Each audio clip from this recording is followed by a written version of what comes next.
Tentunya seperti yang sudah di-share oleh Nugro, Santi, dan teman-teman semua adalah kita benar-benar buat film ini dengan sungguh-sungguh. Mulai dari genre yang kita buat, genre yang sebenarnya masih jarang di dunia film Indonesia, yaitu suspense thriller. Ya kan? Kemudian topiknya pun kita buat yang cukup unik, tetapi relevan dengan generasi Z di Indonesia, yaitu tentang fenomena sleep call sendiri yang menjadi hampir sebagian besar Gen Z melakukannya on a regular basis.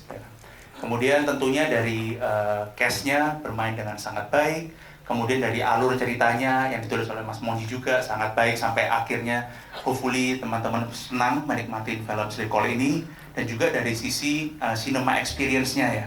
Jadi kita sangat senang sih karena kita buat dengan sungguh-sungguh, dan kita senang bisa diterima dengan baik oleh masyarakat Indonesia, tidak hanya di kota-kota besar, tapi so far kita lihat hampir semua kota menerima Sleep Call dengan baik. Yes, tepuk tangan dong sekali lagi Pak Winston. Ini besok kan akan tayang di seluruh bioskop Indonesia Pak Winston, dari karya yang luar biasa ini. Gimana harapannya kalau dari Pak Winston untuk yang nantinya udah mulai tayang di seluruh Indonesia nih Pak? Ya, harapannya orang bisa merasakan apa yang kita inginkan dari film ini sih. Ketika kita Aiden Pictures lahir 2 tahun lalu, kita harapannya tidak hanya meramaikan dunia film Indonesia sih. Kita ingin benar-benar memberikan living a legacy, dan juga memberikan impact dari setiap karya-karya yang kita hasilkan. Jadi teman-teman sudah lihat beberapa film yang kita hasilkan, termasuk Sleep Call ini, kita buat dengan sungguh-sungguh, dan kita tidak takut untuk mengambil resiko. Dari segi storyline, dari segi genre, kita benar-benar ingin memberikan karya yang terbaik. Dan nantinya ketika waktu Aiden Pictures setelah selesai, orang bisa melihat ke belakang dan melihat apa yang telah kita lakukan selama kita berkarya, itu merupakan sesuatu yang membantu industri perfilman Indonesia ke arah yang lebih baik. Jadi itu yang kenapa kita akan terus berkomitmen untuk menghasilkan karya-karya dan film-film yang berkualitas. Itu dia, terima kasih Pak Winston. Nanti kita ngobrol lagi dengan pertanyaan dari teman-teman media. Kita ke sutradara dari film Sleep Call yang bikin kita nanti malam boleh nih siapa teman-teman Sleep Call kita. Nah ini Mas Fajar terdakwa aja nih. Sampai sekarang Sleep Call katanya nanti. Mas Fajar ini kan luar biasa, tadi seperti yang Pak Winston bilang, genrenya sangat berbeda dari film-film Indonesia sebelumnya. Apa yang membuat Mas Fajar memutuskan untuk oke, kita bikin, yakin untuk membuat film Sleep Call ini, dan dari mana asalnya Mas Fajar? Silakan. Terima kasih. Assalamualaikum, selamat sore. Dari mana asalnya kita membuat genre thriller, itu saya dan Santi selalu berdiskusi tentang bagaimana membuat sebuah film di DN itu yang menawarkan selalu experience menonton yang berbeda. Jadi awalnya itu, dan selalu setiap hari idenya dari mana, itu saya jujur mendapat dari anak saya yang Gen Z. Karena jelas saya tidak pernah mengalami sleep call ini gitu, karena dulu waktu muda ya pulsa terbatas dan sebagainya gitu. Dan anak saya yang bilang dia sering melakukan sleep call dengan temannya yang kuliah di luar gitu dan sebagainya. Jadi dari situ saya mendapat ide, saya pitch ke Santi, ceritanya menarik begini-begini, dan Gen Z-nya sleep call, generasi milenialnya terjebak pinjol gitu. Jadi fenomena besar itu yang menjadi ide di film ini. Siap, Mas Fajar, tadi kan kita ketakutan ya selama ini ikut terbawa gitu. Menciptakannya gimana sih Mas Fajar? Treatment ketakutannya bisa nyampe ke deliver dengan baik ke penonton tuh. Treatment apa yang Mas Fajar berikan di film ini Mas Fajar?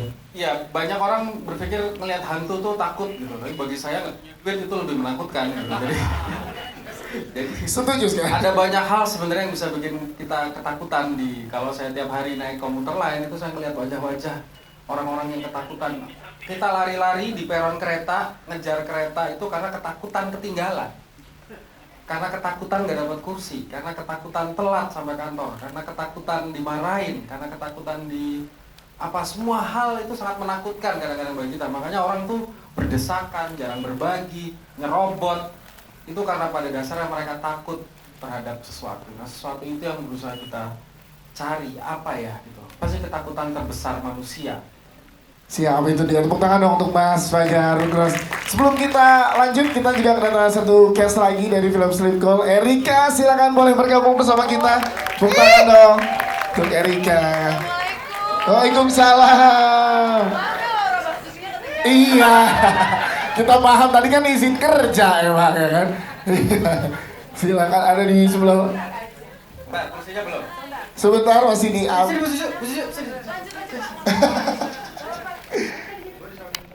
Oh iya benar. Nah, oke. Baik. Oh itu dia. Aman ya hadirin. Baik, kita lanjut ngobrol sekarang. Kita ke Mbak Susanti Dewi selaku produser dari film Slipknot. Kita juga pengen tahu Mbak, ini tadi kan treatmentnya sangat luar biasa, penonton dibawa dari menit pertama sampai dengan akhir. Ini gimana seorang produser Mbak Susanti Dewi menghadirkan, mengakomodir keinginan sutradara? Nah, apakah karena udah beberapa kali kerjasama jadi lebih paham keinginan sutradara? Silahkan Mbak. Thank you Dias. Selamat sore teman-teman, perkenalkan saya Susanti Dewi. Sebagai produser, aku rasa apabila kolaborasi dengan sutradara di tahap visi sudah ketemu gitu ya, jadi biasanya proses kreatif kita tuh sangat mengalir gitu, karena kita sudah tahu apa yang mau kita buat, kita sudah tahu hal-hal apa saja yang mau kita bicarakan, rasa apa yang mau kita sampaikan. Dengan begitu kolaborasi dan dari sisi produser yang harus disiapkan, diakomodir, rasanya tidak ada kendala ya. Dan Slipknot ini adalah salah satu film project yang sangat menyenangkan. Pertama aku mau nanya, teman-teman suka nggak filmnya? Oh, terima kasih. Terima kasih. Jadi ya itu sih Dias, karena IDN Pictures, aku, Fajar, Winston, kita dari hari pertama memang kita sepakat untuk membuat produk film yang akan selalu resonate terhadap generasi sekarangnya, generasi mudanya. Jadi dalam proses riset itu kita benar-benar membicarakan, baik antara aku sama Mas Fajar, sama Monji, sama Sofi, sama tim kreatif IDN, kita ngobrol, karena tim kami rata-rata Gen Z. Apa sih kegelisahan kalian? Oh, kesepian Mbak, kita bingung mau jadi apa dan lain sebagainya gitu. Jadi mungkin kami lebih banyak mendengar kali ya, gitu. Jadi kami banyak mendengar, dan lantas apabila sudah cocok apa yang mau kita bikin sama Fajar, jadi nggak ada kendala sih alhamdulillah. Yes, kan di dalamnya juga, di dalam film ini punya banyak adegan sensitif, banyak darah, terus ada benda tajam juga gitu yang dihadirkan di sini. Gimana memastikan pekerjaannya dapat menciptakan rasa aman, bukan hanya pemain tapi juga teman-teman kru yang bekerja juga, Mbak? Silakan. Oke, itu pertanyaan yang sangat baik sekali. Jadi teman-teman, pembuatan film ini kan mungkin tadi teman-teman nonton durasi 100 menit, tapi film itu untuk sampai ke depan teman-teman pada hari ini sudah prosesnya panjang sekali. Sudah kita mulai dari mungkin bulan November atau Oktober tahun lalu gitu. Dari kita ideation, kita bikin sinopsis, kita persiapan dan lain sebagainya. Nah, di proses itu kita akan melihat hal-hal apa saja yang membutuhkan perhatian lebih dari perhatian produksi pada standarnya gitu.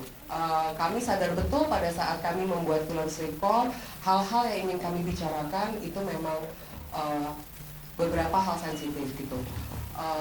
Hal sensitif dalam arti misalkan ada di sini impact dari sebuah keterjebakan. Pertama ada bunuh diri, lalu kita juga kita membicarakan kesehatan mental lah di sini. Dan dalam filmnya juga untuk mendeliver itu para aktor dan kru harus menghidupkan sebuah scene yang mungkin tidak enak gitu, tapi enak mungkin sebagai cinema experience oke. Tapi apa yang kami lakukan sebagai produser adalah beberapa hal menjadi perhatian kami. Pertama, safety dari pengambilan adegan itu sendiri. Lalu ada beberapa adegan yang membutuhkan riders lebih, seperti kita adanya intimacy koordinator di film ini. Jadi bagaimana tadi Laura Basuki, Biowan maupun Risto Immanuel dapat melakukan adegan tersebut secara profesional. Jadi kami jaga semuanya, jadi baik para aktor maupun para kru yang bekerja pada hari itu bisa bekerja dengan nyaman, seperti itu. Yes, boleh. Siap, tepuk tangan dong sekali lagi untuk kerjasama yang sangat luar biasa. Kemudian juga seperti yang ditanyakan ke Pak Winston tadi, terakhir nih untuk Mbak Santi Dewi sebelum ngobrol dengan teman-teman media, visi dari IDN Pictures di perfilman Indonesia, kita juga pengen tahu pandangan dari Mbak Santi dong, silakan. Visi kami adalah apa ya? Pengennya nih ya, mudah-mudahan terlihat di produk-produk kami adalah kami ingin menjadi pembuat film yang membuat produk dekat dengan penontonnya sih. Jadi. Yes, dan itu terbukti ya, relate banget ya sama kita ya. Tuh, kita relate banyak Gen Z juga teman-teman media di sini. Terima kasih Mas Andi. Nanti kita ngobrol lagi dengan teman-teman media. Kita ke penulis skenario dulu, ada Mas Monji, tepuk tangan dulu dong untuk Mas Monji. Mas, boleh ceritain dong gimana tantangannya dalam penulisan skenario di Sitcall ini, ngobrol bareng sama Mas Fajar, Mbak Santi dan teman-teman cast juga. Silakan Mas Monji.